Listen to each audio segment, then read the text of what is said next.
muito boa noite. É com muita alegria que nós começamos mais um programa Direção Espiritual. Ainda sob o influxo da Festa da Misericórdia, essa liturgia que nos recorda que Deus é amor. Uma compreensão que talvez a gente leve muito tempo para chegar. Dá trabalho acreditar que Deus é amor. Porque nem sempre nós somos livres para acreditar no amor de Deus. Às vezes a gente está condicionado pelos próprios ódios, pela história que teve. Quantas vezes, como padre, eu encontro pessoas que têm uma dificuldade imensa de acreditar que Deus é amor, porque tiveram uma história difícil com o pai. A palavra pai soa desconfortável. O conceito de pai soa desconfortável. Muitas vezes nós estamos com tantas amarras interiores que a gente não tem nem condições de chegar ao conhecimento do amor de Deus. Às vezes amarras que nós permitimos, amarras que nós não temos culpas também, fruto da história, da educação que a gente recebeu. Eu dizia aqui na minha pregação no domingo, que crer na misericórdia é muito sofisticado, dá trabalho. Porque é muito mais fácil a gente se deixar mover pelos conceitos humanos que muitas vezes ficam distantes do conceito de misericórdia. Misericórdia é um conceito que condensa a justiça e o amor. Aquele que ama é justo. É igual você com seu filho. Você ama, você é capaz de dar a vida por ele, mas você espera resultados por causa deste amor. Não é que você quer algo em troca, não é para a sua satisfação, entenda bem o que eu estou dizendo. Quando você ama, você espera que esse amor seja correspondido, porque, não no sentido de você receber, é que aquele que está sendo amado precisa utilizar-se de todas as possibilidades daquele amor para poder crescer. É por isso que uma mãe e um pai exigem tanto do filho para que ele apresente resultados. É claro que isso tem um equilíbrio, né? Você não vai escravizar o seu filho para ele lhe oferecer resultados. Eu estou falando daqueles crescimentos humanos que todos nós esperamos que aqueles que nós amamos alcancem. Claro, que eu tenha alcançado também. Então, a justiça comporta justamente em você ter o direito de prestar contas. Sim, meu filho, eu amo você, eu pago a melhor escola que eu posso para você, eu tento lhe dar uma vida confortável na medida do possível, eu lhe dou oportunidades. Então isso é amor, isso é misericórdia.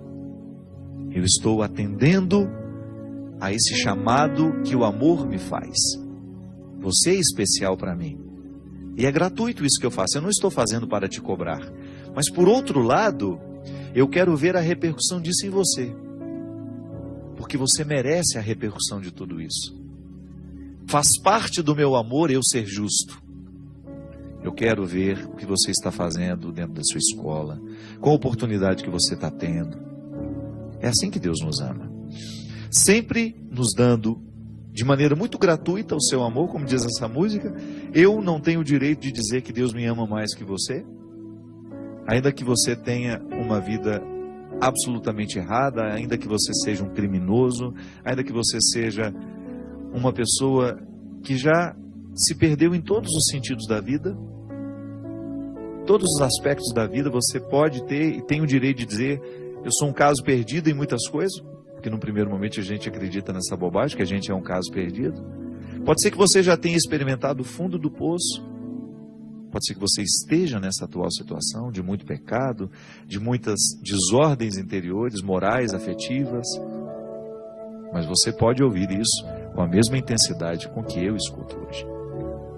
O amor de Deus em mim está em você também. Quanto mais eu mergulho no amor de Deus, quanto mais eu conheço o Evangelho, maior é a minha capacidade de acreditar que Deus não despreza ninguém.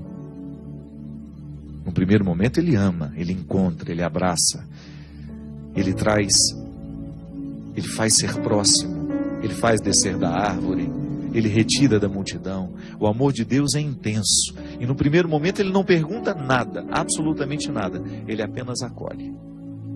Ele não pergunta: de onde você veio? Por que você está tão sujo? Não. Ele abre a porta, Ele te oferece um banho, Ele te oferece uma comida quente, um alimento para que você tenha condições de continuar vivo naquele momento, depois de uma longa viagem. Ele não vai te perguntar por onde você andou. É igual a história do filho pródigo, né? Quando o menino apontou lá, com todas as desculpas preparadas dentro do coração, o pai dele nem quis escutar. Tudo aquilo morreu num abraço. Mas depois, certamente, do banho tomado, da festa celebrada, vem aí a justiça. Então tá bom, meu filho, você está reintegrado. Então a partir de agora nós vamos viver em harmonia. Nós vamos reavaliar aquilo que foi errado na nossa vida. O que foi que nós erramos na nossa relação?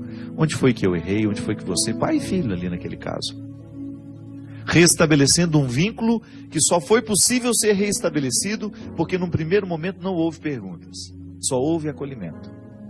Minha gente, eu fico pensando como nós temos dificuldade disso. Uma pessoa bate a nossa porta precisando de nós, está certo que cada vez o mundo é mais difícil para a gente poder ser livre para fazer isso, mas acolher alguém é tão difícil. Acolher alguém que a gente conhece depois de um erro cometido, depois de um deslize. A gente quer tantas explicações, a gente tem tanta necessidade de que o outro nos explique tintim por tintim, até a gente ter condições de oferecer o nosso perdão. Por isso eu digo, sem medo de errar, que nós somos muito limitados do ponto de vista afetivo, do ponto de vista de caráter mesmo, de formação. Nós somos muito limitados para acreditar no amor de Deus.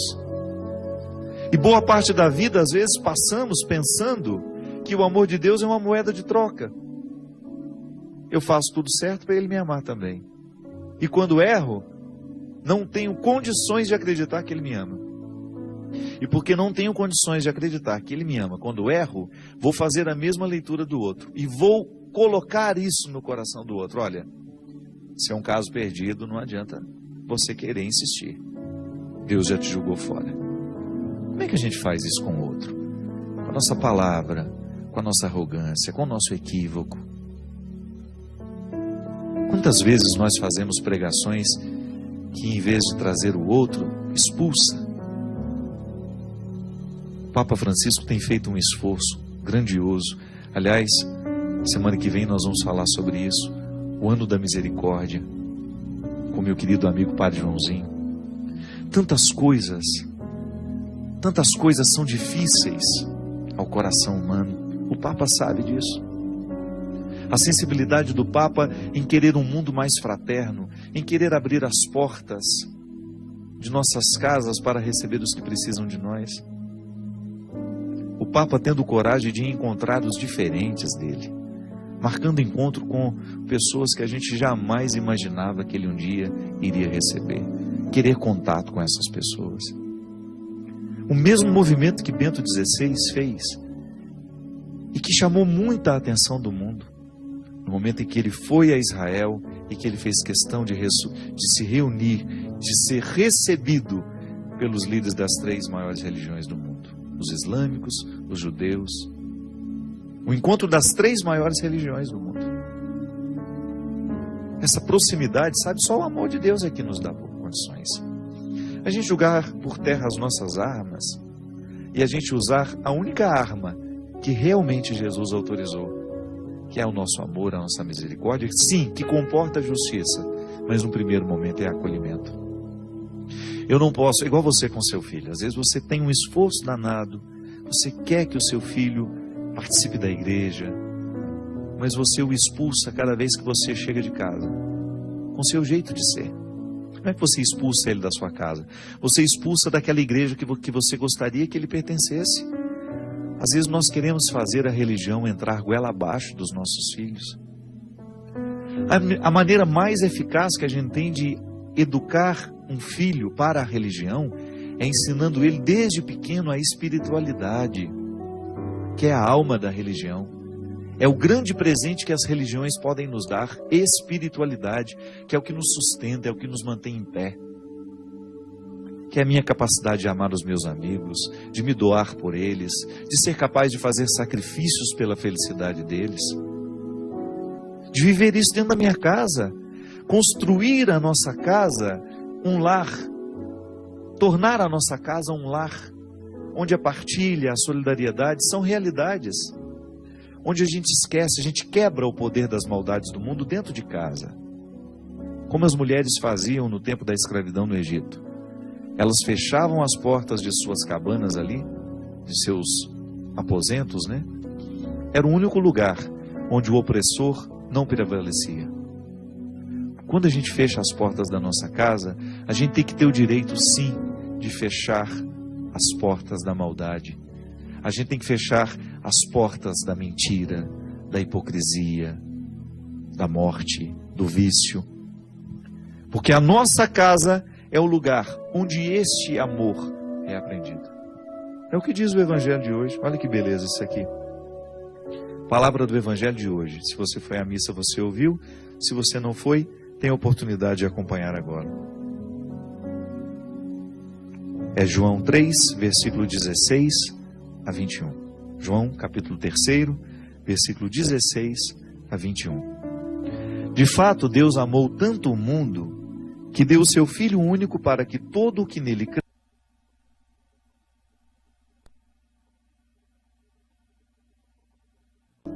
já que são praticadas em Deus.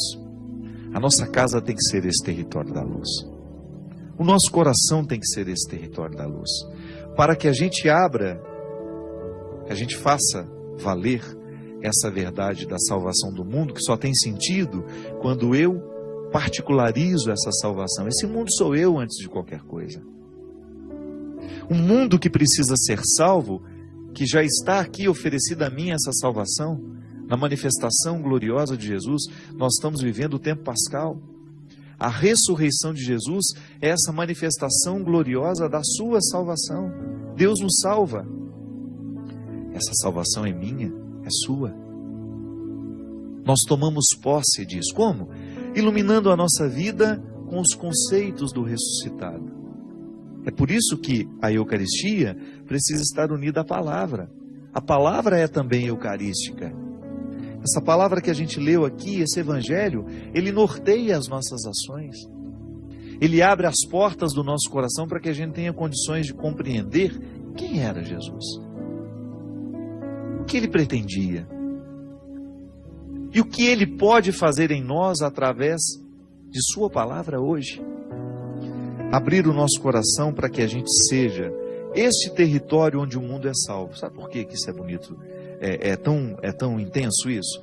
Porque toda vez que uma pessoa faz a experiência da salvação, verdadeiramente, sem hipocrisias, quando eu permito que Deus entre na minha vida, Ele me ajuda a lidar com as minhas fraquezas. Eu começo a ter condições de enxergar o certo, o errado. Eu começo a saber distinguir uma coisa da outra. Talvez você conheça pessoas assim, ou até já se sentiu assim. Pessoas que têm muita dificuldade de distinguir o certo do errado. Que erram justamente por causa dessa falta de clareza. Volta ao início. Porque estão amarradas em si mesmas. Naquelas histórias ruins que viveram, na falta de educação que foi... Às vezes nos oferecem a falta de educação. Tem pais que nos oferecem uma boa educação.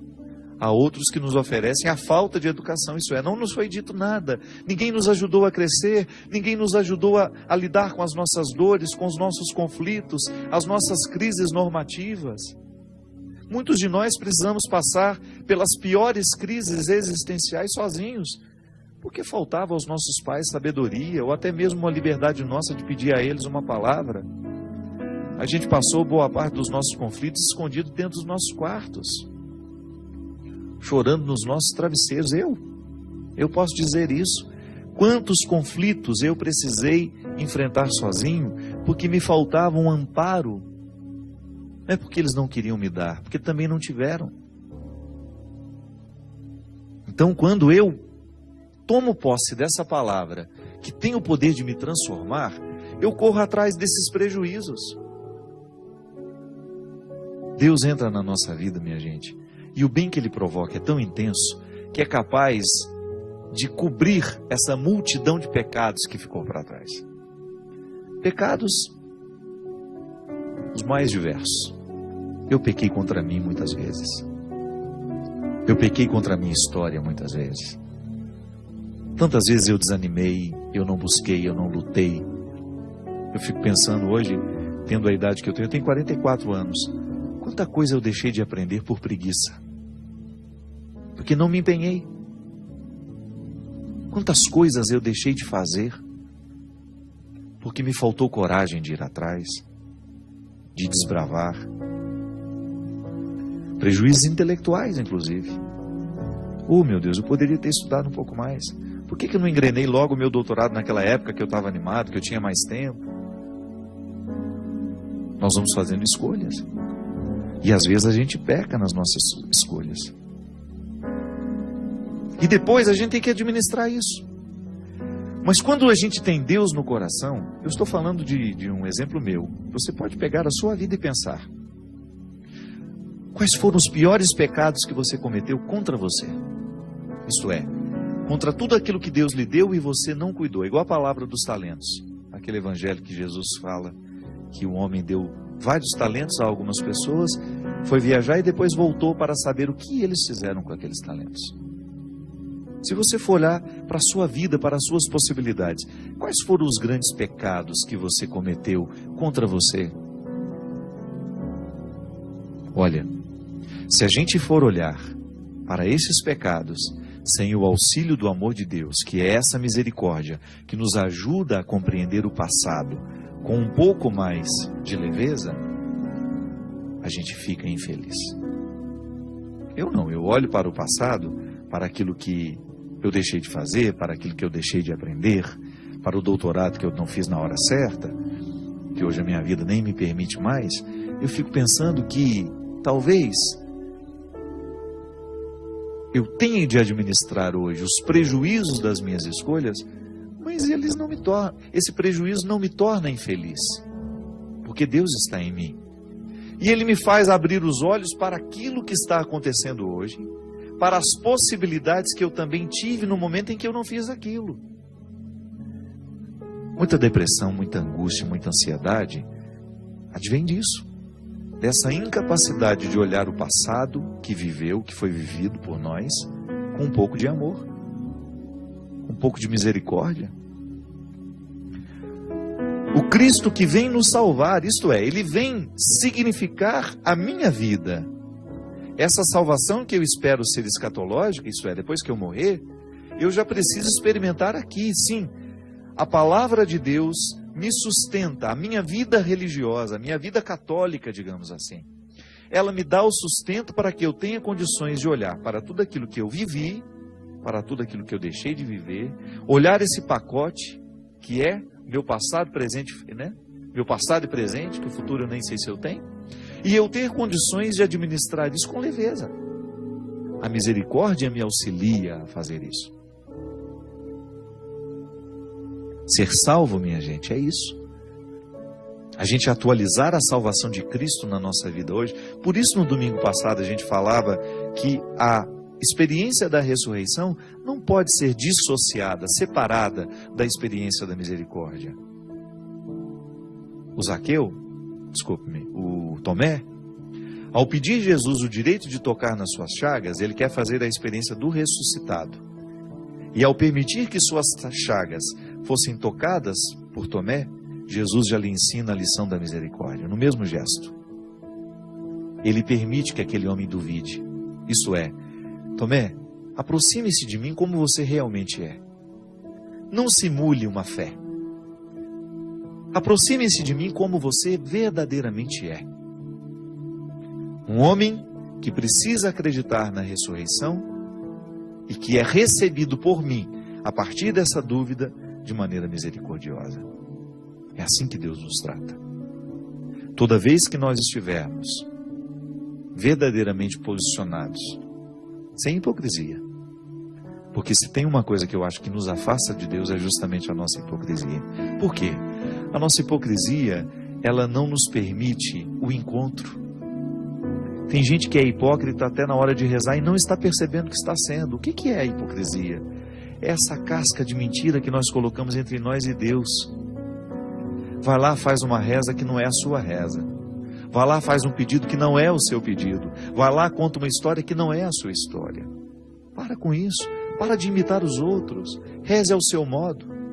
Se tem uma coisa que eu não consigo entender, a pessoa, padre, eu não sei rezar. Ué, se você conversa com um amigo, se você sabe ter uma boa prosa com um amigo, então você sabe rezar. Rezar é a mesma coisa. É você contar a Deus o que você está vivendo. É como se você tivesse a oportunidade de dizer a Ele o contexto da sua vida, dos seus sofrimentos, das suas lutas. E você poderia me dizer assim, mas Ele já sabe. Só que a sua oração faz bem a você. E você sabe o poder terapêutico de um desabafo. Quando você está muito necessitado de jogar fora aquilo que está te atormentando, você vai lá e desabafa com o outro. É como você receber o telefonema de um amigo que está preocupado com você. Ali você desabafa. Está pesado, você conta. Mas está indo, estamos bem. Está difícil. Rezar é isso. Nós rezamos com os nossos amigos e não sabemos. Quando nós estamos diante de alguém que nos ama de verdade, quando não existe hipocrisia, quando você tem coragem de mostrar ao outro o seu coração, você pode ter certeza que você está experimentando o espírito da oração, que é a conexão entre duas pessoas. E aqui nesse caso, uma dimensão mística, uma conexão mística transcendental, sobrenatural entre nós e Deus. Nós, filhos machucados pelas histórias que vivemos, pelos pecados que cometemos, sendo abraçados, sendo envolvidos por um Pai que não tem limites para o seu amor. Rezar é a gente ser recebido por Deus em audiência particular. É a gente ter a oportunidade de estar com aquele que sabe tudo sobre nós, mas que, no gesto simples de contar a Ele o que nós estamos vivendo, é como se a nossa própria palavra, que está sendo dita num gesto de desabafo e que chamamos isso de oração, tivesse o poder de nos ensinar o caminho que a gente precisa viver e seguir. Faz sentido rezar, minha gente. Faz sentido a gente acreditar no amor de Deus. Porque quando eu acredito em Deus, eu acabo acreditando um pouco mais em mim também. Quando você acredita em Deus, você acaba acreditando um pouquinho mais em você. E quando você mergulha nesse desconcerto do amor de Deus por você, porque apesar de todos os seus erros, apesar de todas as suas fraquezas, Deus continua amando você. Não mudou de ideia, não.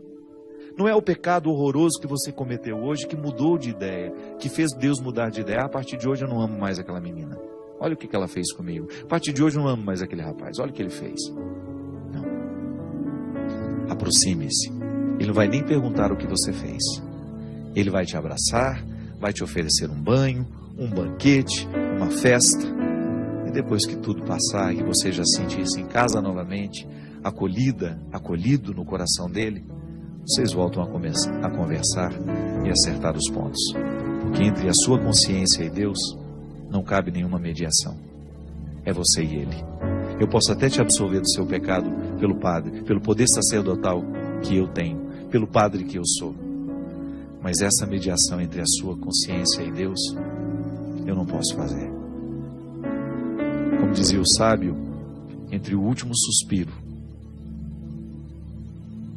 o último momento da nossa vida e a eternidade, paira um abismo de misericórdia. É na direção desse abismo que a gente caminha. Nós vamos para um rápido intervalo e a gente volta já já com o programa Direção Espiritual.